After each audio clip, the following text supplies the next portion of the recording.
Salut chers tous, Sergent Doudi, je vous souhaite bienvenue pour cette session de vidéo, session au cours de laquelle nous allons aborder l'usage de l'intelligence artificielle avec Revit. Et nous allons nous appesantir sur l'usage de l'intelligence artificielle dans la production des images synthèse. Alors, dans un premier temps, ce qu'il faudrait faire, il faudrait préparer le terrain. Qui dit préparer le terrain, diriger déjà les objectifs du projet, c'est-à-dire je vais dans un premier temps dire que je vais un rendu photoréaliste. Donc, je vais déjà commencer par passer dans une image, dans un contexte réaliste. Ensuite, je vais aller créer une caméra de vue, caméra type objectif, caméra physique. C'est que je vais aller là. Ensuite, je dois préparer mes objectifs. Qui dit objectif, je dois avoir des objectifs pour l'extérieur, des objectifs pour l'intérieur. Par exemple, dans un premier cas, j'aimerais avoir le rendu extérieur en termes, je précise bien qu'il s'agit de villas modernes, piscine, lampes extérieures, allumées, pelouse, environnement tropical, arbres tropicaux. Je peux placer plusieurs arbres, donc je fais arbres tropicaux, pour qu'ils puissent bien interpréter ça. Donc je vais rédiger mes objectifs. C'est que ensuite, par exemple là,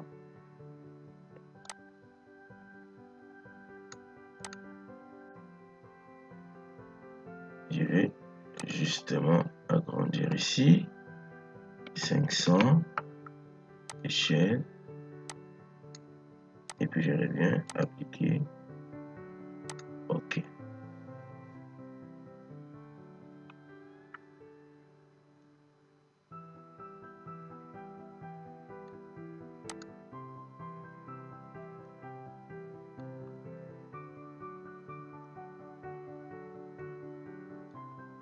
Je vais faire comme ça.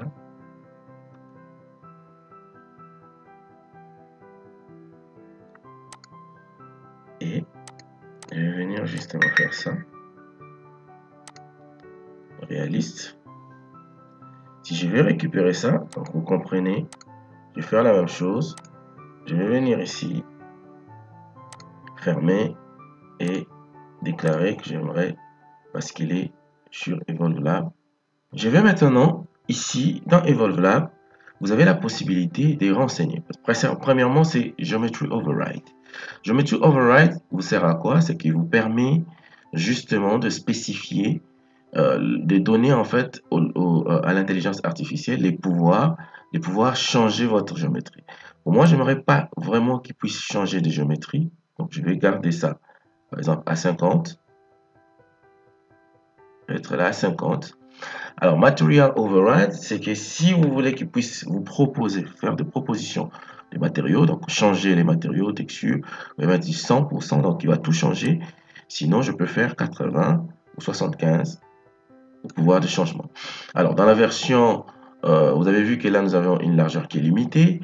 Dans la version payante, vous avez la possibilité de gérer la largeur et aussi les nombres de rendus, de propositions, donc des variantes. C'est que je vais venir justement ici, si c'est un rendu intérieur, je vais spécifier qu'il s'agit bien d'un rendu intérieur. Je vais cocher. Si il ne s'agit pas d'un rendu intérieur, je ne vais pas cocher. Alors, si je veux qu'il puisse prompter, pousser un peu en termes de nature, mettre beaucoup d'arbres, ainsi de suite, je vais venir ici, Turbo Nature. Alors, s'il s'agit de atmosphérique ou aérien, je vais cliquer. Alors là, il y a l'un des points importants du rendu, c'est que je dois avoir des objectifs. C'est ici qu'on va insérer nos objectifs. Par exemple, pour ce qui est d'extérieur, nos objectifs sont ceux qui sont là. C'est-à-dire, nous aimerons avoir tous ces éléments. C'est que je vais venir justement sélectionner ces éléments comme objectifs. Et je vais venir justement les placer là. C'est tout ce que je veux comme objectif pour mon rendu.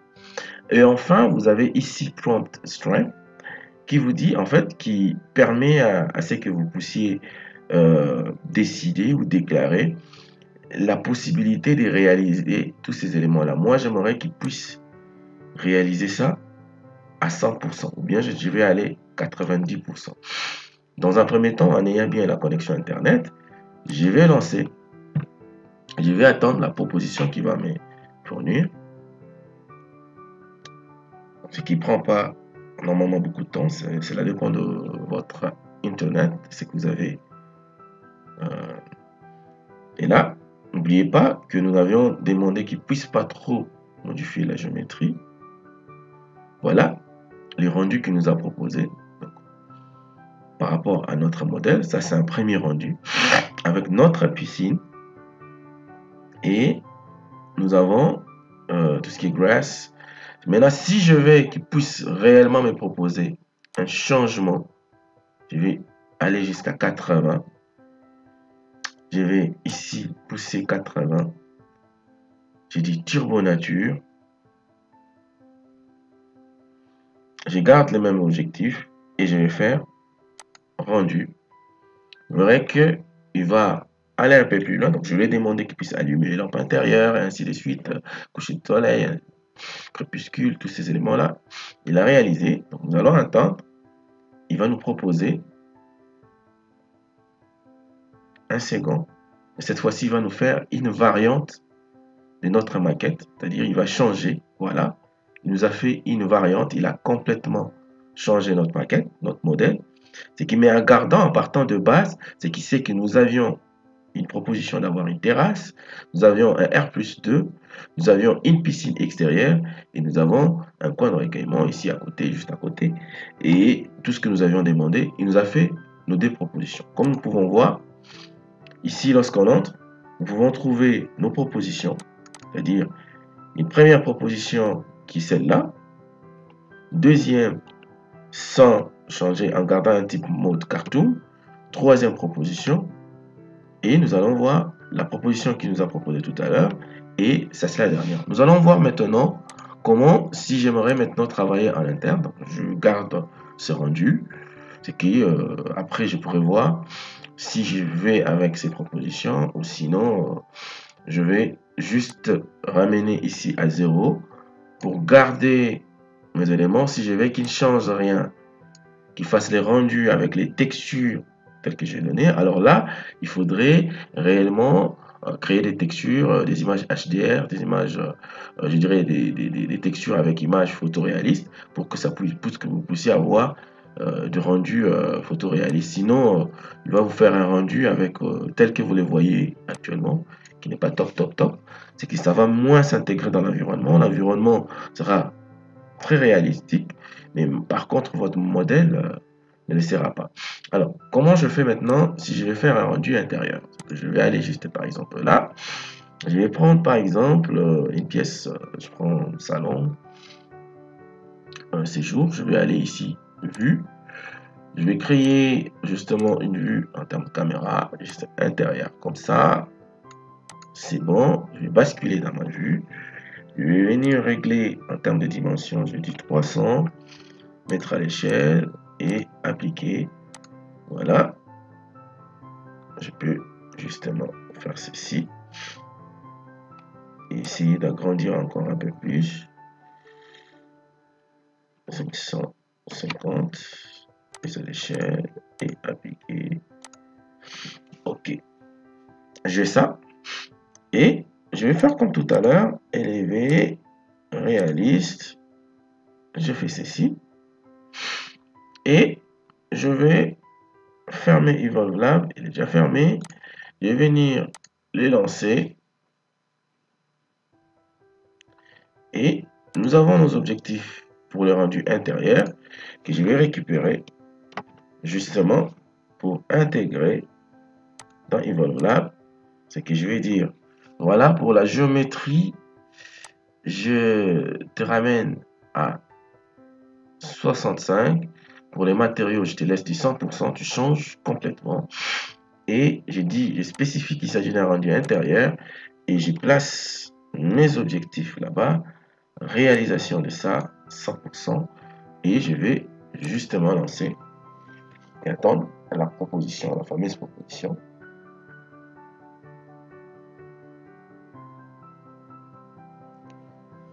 Ce que nous allons voir.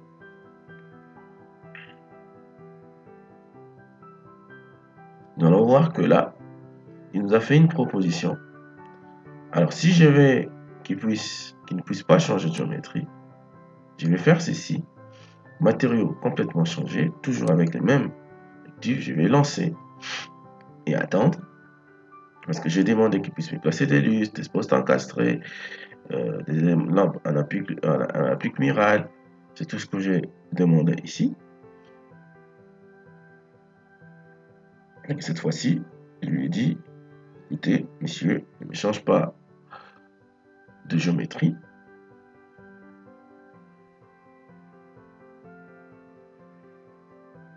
Et nous allons attendre un moment. Et là, c'est relativement lié aussi à votre Internet. C'est que nous voyons, il a conservé notre allée vers l'escalier. La porte d'un côté est conservée. La porte de l'autre côté où se trouveraient les parkings de voitures, c'est conservé. Et nos salons, comme je demandais promptement qu'ils puissent me changer les matériaux, et j'ai bien dit ici des luxe royal, il m'a placé des tables en or et tout ce qui est là doré, tout. J'ai demandé qu'il puisse me placer de lustres et des spots encastrés. C'est ce qu'il m'a justement placé. Donc, en gros, d'une certaine manière, lorsque vous utilisez EvolveLab, donc l'intelligence artificielle, pour avoir des images synthèse sur Revit, vous avez notamment besoin de disposer des objectifs bien définis qui va orienter. Ces objectifs vont orienter EvolveLab à vous fournir les résultats escomptés. Et ensuite, vous devez gérer justement les paramètres selon que vous voulez qu'ils puissent changer des géométries ou selon que vous voulez qu'ils puissent conserver votre géométrie. Et en termes de matériaux, si vous avez vos propres matériaux, vous voulez qu'ils puissent les garder, vous allez justement les garder comme ça. Et après, vous allez spécifier. Alors, si j'aimerais par exemple avoir une vue sur la mer, je peux ajouter ici vue sur la mer, océan, sur les fenêtres, à partir de l'ouverture, je peux indiquer telle ouverture. Sinon, je peux aller mettre juste une petite rivière à l'extérieur et automatiquement mettre cet objectif, associer cet objectif, j'aurai cette vue-là. Alors, nous avons à cet paramètre, vous voyez que c'est assez simple et instinctif, c'est qu'on peut réaliser plusieurs rendus, avoir plusieurs merveilles à travers de EvolveLab qui pourrait donner des sources d'inspiration et aussi voir à proposer des variantes. C'est que si je dis, voilà, voir proposition, change-moi tout, je ramène ça à 90, j'aimerais qu'il va tout changer, ce ne sera pas plus le même salon, plus de même géométrie, plus le même... je dirais représentation, tout, ce sera autre chose qui pourra vous aider en termes, par exemple, de propositions de variantes. C'est que nous allons voir, voilà, il m'a proposé un autre, mais en partant toujours du principe qu'il a. Ma vue, je suis à côté de la table du coin repas. Ici, j'ai demandé des lustres, il m'a placé des lustres. J'ai demandé qu'il puisse avoir des lampes en applique murale, j'ai demandé des spots. Et il va, tellement que je demandais juste de changer et faire une autre proposition sur ce qui est de géométrie, il a changé à 90% la géométrie de mon séjour. Alors voilà, c'était une fois de plus Serge Adoudi. Quant à moi, je vous dis merci et à la prochaine. N'hésitez pas à vous abonner sur notre chaîne YouTube pour ne rien rater sur ce qui est des outils Autodesk.